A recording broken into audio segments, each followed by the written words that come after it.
I'm gonna stop playing. Y'all like my intro video? I hope y'all like it. But I know, y'all. In February, I came and I sat here and I was like,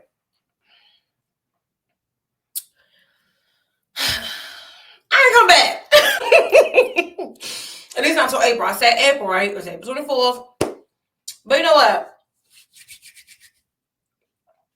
Because football has my heart, it is so hard for me to literally like stay away.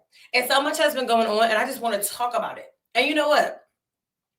Even if there's only 2 people that watch this, I gotta look up here. I never look up. Even if there's only 2 people that watch or listen, the fact of the matter is that I've had people asking, like, where's your podcast at? Why don't I see you talking? Where you been? What you doing? Bring the podcast back so I can listen to it and hear you. So that touched my heart, really. It did. And it really made me realize, like, again, even if it's only 2 people listening, why not do it? Right? So I'm back for the moment. I don't know. Y'all know I'm the most inconsistent person for podcasts ever. I'm just kidding. A little bit. Right? So I'm not going to dedicate and say I'm be here every week leading up to the draft. I'm not saying that. What I'm saying, though, is that I'm going to just do it.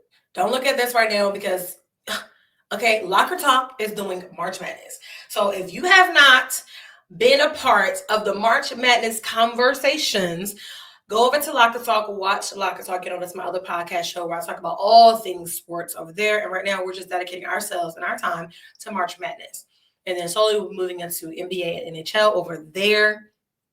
But for now, we're doing March Madness. That's what I want to dedicate it to. Over here, obviously, the Pretty Spectacular Football Show, you are strictly focusing on football and all the things that has been going on with football. So, boom. If you don't know who I am and you're probably watching this, like, who is this person? She's just talking out her face. I just clicked on a video because whatever. I am Des, Pretty Girl Des, or AKA Blonde Ambition. And this is the Pretty Spectacular Football Show. It is not only just hosted on MTMV Sports, but it's also hosted by Pretty Girls Love Sports. So therefore, you see it's double places on the internet. It's double trouble, okay? So I was away for a little bit, and I just seen too much going on. I know I missed some things, but we're going to jump back into where we're starting at today. We are going to talk about Aaron Rodgers. We're going to be talking about Stefon Diggs. We're going to talk about the Dallas Cowboys.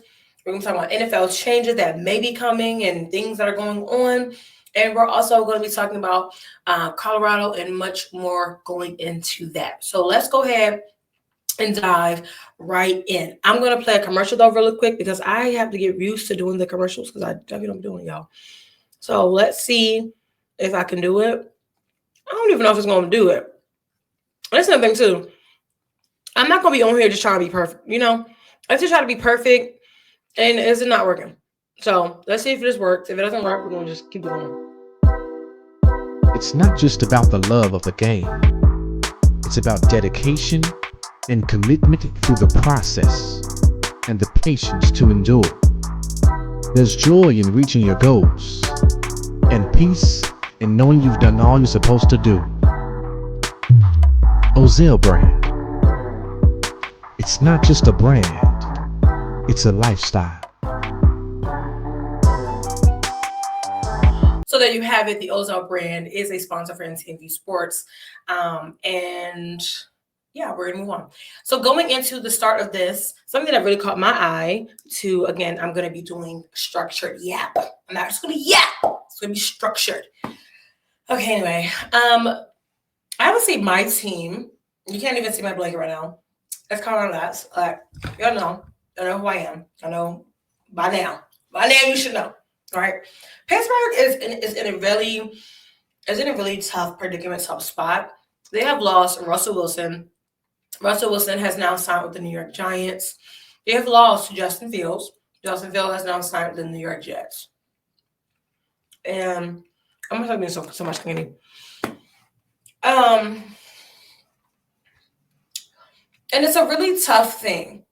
It's a really tough thing, especially for me, because I loved Justin. I love Justin Fields. I'm not saying loved, like my love is gone. Obviously, I'm a little, upset Let's move this a little closer to me. Obviously, I'm a little, upset, a little bit more perturbed because I really thought that Justin Fields would be in a position where he could become the franchise quarterback for Pittsburgh, and it just didn't happen, obviously. And then Russell Wilson got in and did some great things with the team. I did see some things about there being some bad blood between Russell Wilson and Arthur Smith. And that's because Arthur Smith is just not a good offensive coordinator, or he just has it his way. Russell has it his way. And, at the end of the day, though, I do feel as though some people may say, don't be a diva or whatever in terms of quarterback. But I do believe that the quarterback is the centerfold in the face and the main thing of the offense. So keeping the main thing, it is in your quarterback. So I do feel like whatever the quarterback, as long as it's not harming or hurting the team, whatever the quarterback wants to do, wants to run and all that stuff, I feel like you should work together as a unit to take what the quarterback can do, what he can't do, what he, whatever works, and continue to make it and amplify it onto the field. Because if you're doing things that the quarterback is not good at or doesn't work for the quarterback, then you obviously see those flaws. And I just feel like that could have been a thing. Obviously, I don't know the whole extent of it, but I do feel like getting a offensive coordinator and also a quarterback coach that is really able to hone in on that quarterback and really highlight and project what he's really good at is super duper important. And I just feel like Pittsburgh has failed at that over the past couple seasons. And I have ripped apart teams like Chicago, for example, for doing that exact same thing to their quarterbacks. Obviously, I ripped them apart about Justin Fields doing the same thing. So it's kind of like at some point I have to stop. And I'm never ever actually biased. I talk bad about Pittsburgh too, just not too much. Okay. But I think it's time for us to really just open the doors. When I look at the stats, that quarterback, Pittsburgh is not going to have a new starting quarterback for the fifth or sixth season in a row. It's not okay. And then seeing Najee Harris, because he's now with the Chargers, and, have him speak, he said nothing wrong. I mean, the truth hurts, and I hope that they looked at that and really could see. But, he talked about how there was really, when he came in, there was really no veterans on the team. He got a new guy coming in as quarterback. So really, he had to learn everything on his own in a way. He didn't have veterans to learn after. And then just how there's no offensive identity. And that's very, very true. Pittsburgh does not have an offensive identity. They have always had a defensive identity, and that has not changed much, which is phenomenal and really helps us, but helps them. But when it comes to the flip side of having an offensive identity, it is essentially just gone. What is it? What are we doing? What are you doing? What is going on? What is happening in that time, in those moments? Having all of these rotating quarterbacks cannot get you to it's getting you to playoffs, but it's not getting you to win the playoffs. It's not getting you to the Super Bowl. Going through all of these different quarterbacks, it's exhausting. It's exhausting for me to be able to report on it. So I can only imagine how it is exhausting as a play in it. And everybody's like, oh, good, keep a good faith or whatever, because everybody loves and wants to play for, they say, I don't know, but they say, they want to play for Mike Tomlin and things like that. But also the facilities in Pittsburgh, the facilities suck. The OC has sucked for years now. And the identity of the offense sucks. It's exhausting. It's exhausting. And at some point, somebody has to be exhausted and be like, let's really fix the problem. We need to fix the problem. Otherwise, the problem is still going to persist. We're turning into organizations like the Giants and the Jets and the Bears because the problems are going to continue to persist without actually doing the work to fix the problem. Is it the money? I don't know what it is. But it's annoying. It's annoying to see two really good quarterbacks go to different organizations when they could have been there. It makes no sense. And now they're looking at trying to sign Aaron Rodgers, who's at the end of his career, by the way. And it's what is going on in Pittsburgh? What is going on? Seriously. Hello? Mason Rudolph is back. That's great. Shouldn't have left in the first place. That's great. What are we doing? What are you doing? Like, the question is literally, what is going on? This organization is just spiraling out of control in front of everybody's eyes to see. And there's no defending it. No defending it. Not one piece of defense. Not saying that Aaron Rodgers would not be a good fit there, but at some point, unless Aaron Rodgers can give you at least 2 seasons to where you can maybe draft a quarterback, build that quarterback up so he can become the face, the franchise guy, right? And move you into an identity to where it looks like, okay, this is the identity of this offense. This is what it's going to be for the years to come. Big Ben was there for 18 seasons. So therefore, what used to work back then, it does not work now. It needs to get figured out. The frustration is real. Not only just looking at it from a fan's perspective, but looking at it in general, like from just like, what's going on? You know? Get it together. Get it together. Okay? I'm gonna start ripping them apart too, y'all. Y'all know I don't shy away from ripping apart teams. I don't care, I shouldn't say I don't care, but it just, somebody gotta say it, somebody got to be real. And I just feel like it's real bad. It's real bad over there. And the one thing I hated to see was Najee leaving, and I hated to see that interview of how like he really felt and how he was really just like, really hoping that going to the Chargers could really help, build and structure his career. Like, come on, y'all. Come on. I'm just saying. Just saying. Anyway, moving on. Moving on. Let's talk about new team. Okay. Stefon Diggs. Did y'all know he was born in Gaithersburg, Maryland? That's what it say. Okay. Anyway. I was just like, what? Okay. He has a new team. He has left the Houston Texans, and he is now going to be on the New England Patriots. So that is his new team where he's going to be. They say it's a smart move and everything. Like, looking at I think I was trying to look for the deal. I think the deal was like 21 million, 31 million, something like that million. He's going over to the Patriots or whatever. Obviously, it's more than that. It's 25. I believe it's 25 million guaranteed, I think. And I think the deal is like 69 million or whatever. Whatever. That doesn't matter to me. I just say that because some people just love to talk about money and things like that. Like, it really doesn't matter. It doesn't matter. He is in a love triangle, allegedly, apparently. I do talk about that on Locker Talk about with Cardi B and Young Miami, whole thing going on.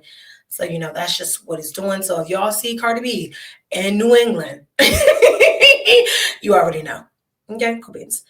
Got a new team. I think that he did well while he was at the Houston Texans. I think that, maybe it just wasn't, offensively a good fit for him. Apparently he is a good fit for New England. New England needs help though. So I see why you would want to bring in somebody like a Stefon Diggs to really help you on that side of the ball and things like that. They say the reasons, number one, is that it's an easy upgrade for Drake May. So, really just getting someone, like I said, getting a Stefon Diggs to be able to drop in there, who to me, I feel like is highly adaptable. And I think that somebody that is really strong, somebody that's bona fide in their position, somebody that can really help to elevate that, especially elevate in Drake May. I think that's a good thing. It says culture fit, believe it or not. It says, culture matters to Variable. And, he's the new head coach over there. And it's just like saying that he wants to make sure that there's a good locker room fit, that there's good locker room cohesiveness and camaraderie and things like that. And just the whole thing. So I think that's somebody who can fit. He'll get along with the teammates and the players and things like that. I feel like he's more of a nuisance outside of football than he is inside football. Football, I really think that he really loves football and all those things. And then obviously it says that his impact on the room, right? So his impact on being there, they have one Patriot plays, have a whole thing. So him coming in and being an immediate impact for the Patriots is going to be a great thing. So it's a good fit for him going into New England. I think that if he gives it his best and gives it his all, I think he'll like New England. A lot of, I haven't heard or seen many things where players don't like being in New England. I think Robert Kraft does a great thing of really taking care of his players in the way that he does. Okay. So that's the thing. Moving on, though, we're going to talk about the none other than Dallas Cowboys, who have signed nobody and has done nothing of, nothing. Ta-da! They haven't really done anything like that. They did get rid of a few players, Brandon Cook being one of them. I know some people they can't even stay healthy, but it's like, I feel like every season Dallas is always just like getting rid. And it's like, well, what are you bringing in? They still do not have a solid deal, and apparently is nowhere near close to having a deal with Micah Parsons. But, a lot of people are like, he's going to stay. He's, he is, franchise Dallas, he must be down, but you know what? What have we learned, team? What have we learned? We've learned that money talks and BS walks. So, right? But Dallas did the same thing with CeeDee Lamb. It was like a long, drawn-out process or whatever, and then eventually he signed and had a big deal of money and carried it on. The only thing I'm saying the thing that may be a little bit interesting is that allegedly there's talks with Dallas to trade Dak Prescott to, was it the Cleveland Browns? So, Dak, aka Sakura. So that's the thing, there's that talks about, trading. And at that point, I think that would probably be the biggest move that Dallas has made in this offseason thus far. Me personally, I don't think that they're going to get rid of Dak. I think they like him. They love him, whatever. But again, we didn't think that they were going to get a new coach either. So there's surprises happening everywhere, seems like. So that's just one of those big things that is going on. I'm not even going to talk too much about it. It's just, Dallas, what y'all doing? What y'all doing? We don't know. The NFL has made changes. So the nose wipe celebration or whatever, whatever they be doing. I don't think I just did it right, so don't judge me. Anyway, the NFL has made changes that the nose wipe celebration cannot be done. And, CeeDee Lamb was known for doing that for his first dance. So, guess you can't do that no more.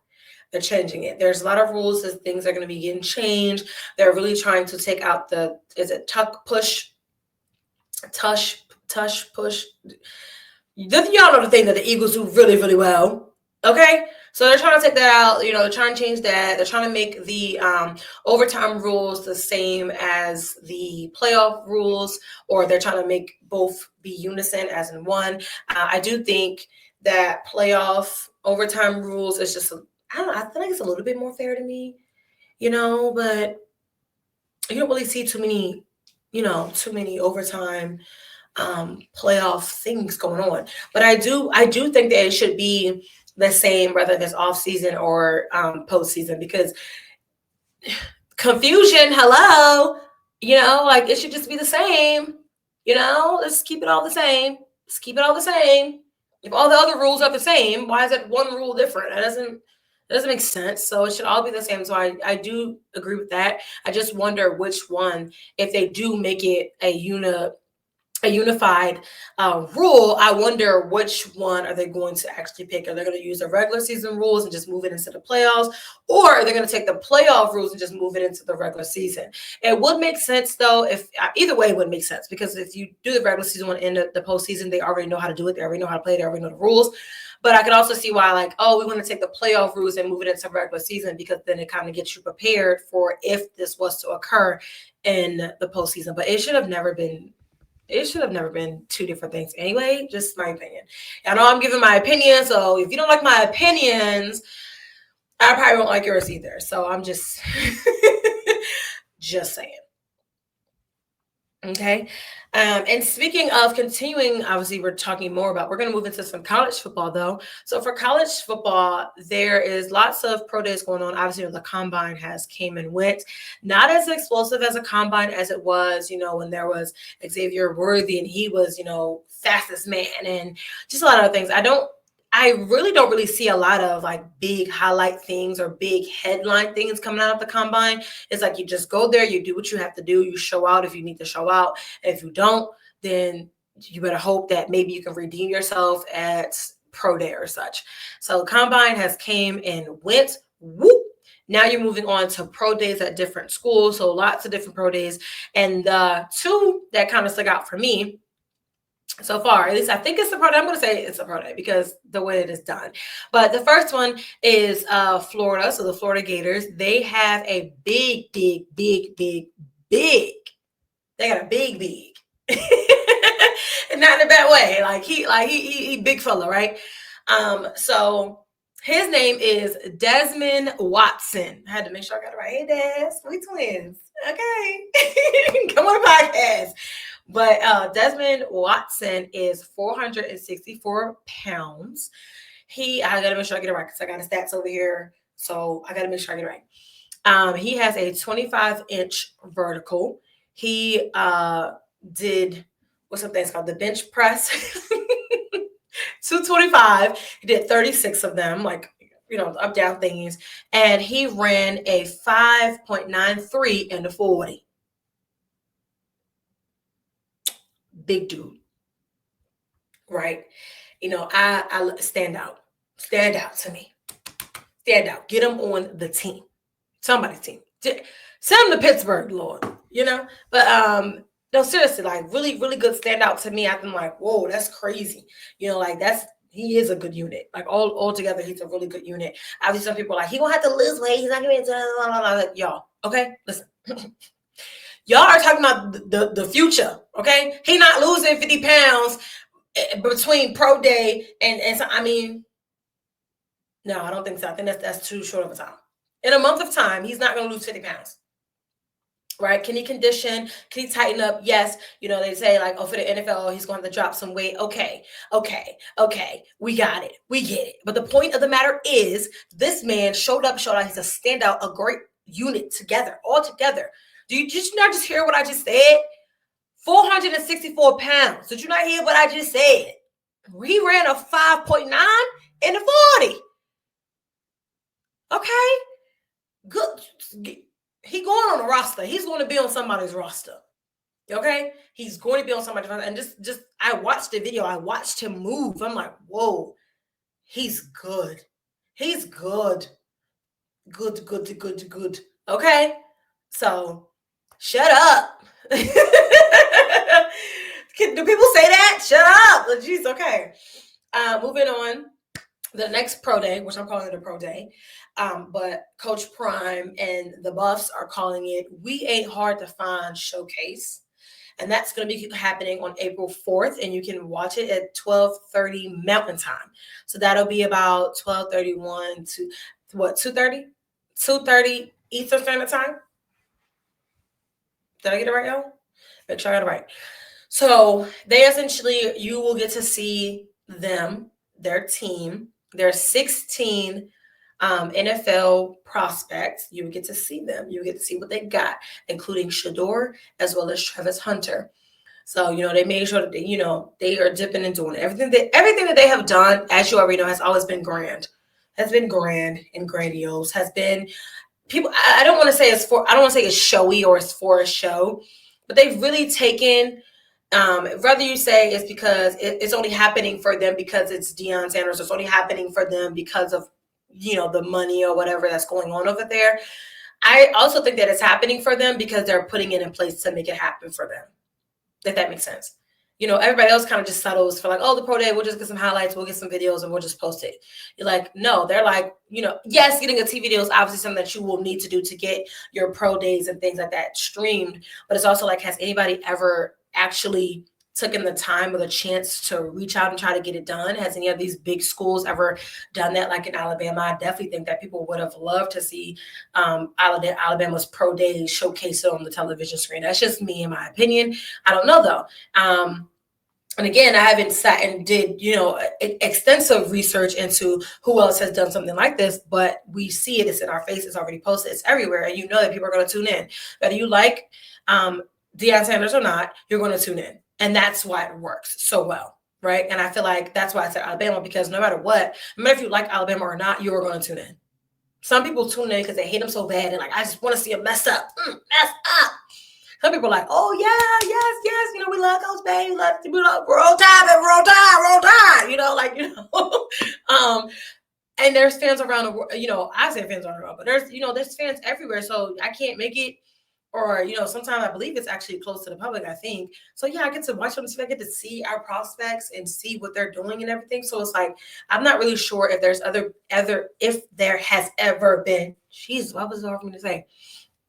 To the point where they're going to showcase and put it on the TV. But I think it's amazing. I think it's an amazing thing. And the fact that he's using We Ain't Hard to Find, it's like marketing. It's marketing. It's marketing. They got somebody really good at marketing on their team. And I think that if more teams, especially the bigger D1 schools, actually use their marketing, a lot of this could also spread across college football, and that's just my opinion. I also think that's why head coach Sanders wanted to stay in college football, because look at the way he's trying to change the landscape of college football across the board. Not only from their showcasing their pro day on national television, but they're also trying to get a spring game with another university right now. I believe it's Syracuse. They've put in the paperwork to do a joint practice and then a joint spring game together. So it's like, again, changing the landscape. Obviously, the NCAA has to say, yeah, confirm it or deny it or whatever. And, there's reasons why they say, oh, injuries, with the spring and all the stuff, and you're playing against another team. But the thing is, Syracuse is in ACC, and Colorado is in Big 12. Yeah, something like that. Anyway, they're not in the same conference. They don't play each other at all. So it's kind of like just putting it together, creating a spring game. And you see some of this too going on in the NFL, where you'll have like at one point the Ravens and the Commanders had joint practices together. They had a big brawl-out fight. Then that video is somewhere on my Instagram page. You got to scroll down and see it. But they had joint practices. The Tampa Bay and it wasn't the Browns, but Tampa Bay had a joint practice with another team. So a lot of these other teams do have joint practices together. They do have like whether you scrimmage or whatever, or it's just a joint practice. But either way, it makes good cohesion, camaraderie. And then you're going to get to see your team against another team that's also prepping and preparing. So I do think there's a way to kind of work it out so that way there isn't a lot of like injuries and things going on like that. But I mean, it to me, it makes it more exciting, because I'm like, okay, I'm not just watching, team A against team B, which team B should be as good as team A. But as y'all all know, most of the time, team B is not as good as team A, and y'all on the same team. So it's like, it's not as like exciting. It's not as, like energy driven, woven, right? But if you're playing Team A, or